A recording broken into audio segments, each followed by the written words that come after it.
ನಾಮ ಮಾತ್ರ ಮಹಿಮೆ ಪಡಲಿ.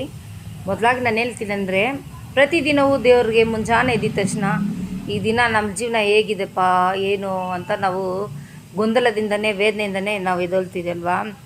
ದೇವ್ರು ನಮ್ಮ ಮಹಿಮೆ ಪಡಲಿ. ದೇವ್ರಿಗೆ ಸ್ತೋತ್ರ ಮಾಡಿ, ಏಸಪ್ಪ ಈ ದಿನ ನನ್ನನ್ನು ಕಾಪಾಡು, ನಮ್ಮನ್ನು ನಡೆಸು ಅಂತೇಳಿ ಒಪ್ಪಿಸಿಕೊಟ್ಬಿಟ್ಟು ನಾನು ನಡೆಯೋಣ. ಇನ್ನೊಂದು ವಾರ್ತೆ ಏನು ಹೇಳ್ತೀನಿ ಅಂದರೆ, ಯೆಹೋವನ ಭಯವೇ ಜ್ಞಾನಕ್ಕೆ ಮೂಲ ಅಂತಾರೆ. ದೇವರು ಹೇಳ್ತಾರೆ, ನಿನ್ನ ತಾಯಿ ತಂದೆಗೂ ಸನ್ಮಾನಿಸು, ಕೀಳ್ಪಡಿ ಅಂತಾರೆ. ನಿಜ, ಯಾರು ತಾಯಿ ತಂದೆ ಕೀಳ್ಪಟ್ಟು ನಡೀತಾರೋ ಅವ್ರಿಗೆ ಆಯುಸ್ ದಿನಗಳನ್ನ ನಾನು ಕೂರಿಸಿ ಕೊಡ್ತೀನಿ ಅಂತ ಹೇಳ್ತಾರೆ. ಒಂದು ಹೇಳ್ತೀನಿ, ಯಾರಿಗೂ ಮನಸ್ಸಿಗೆ ನೋವಾಗೋ ಥರ ಮಾತಾಡೋಕ್ಕೆ ಹೋಗ್ಬಾರ್ದು.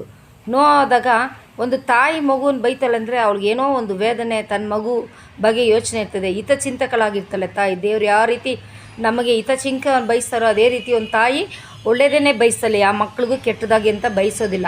ಒಂದು ವೇಳೆ ಅವಳು ಬಾಯಿಂದ ಬೈದ್ರೂ ಮನಸ್ಸು ಒಳು ಮನಸ್ಸು ಬಂದ್ಬಿಟ್ಟು ನೊಂದುಕೊಳ್ತದೆ. ನಾನು ಆ ರೀತಿಯೇ, ನನ್ನ ಮನಸ್ಸು ನೋವಾಗುತ್ತೆ. ದೇವರಲ್ಲಿ ಪ್ರಾರ್ಥನೆ ಮಾಡ್ತೀನಿ, ಕ್ಷಮಿಸಿ.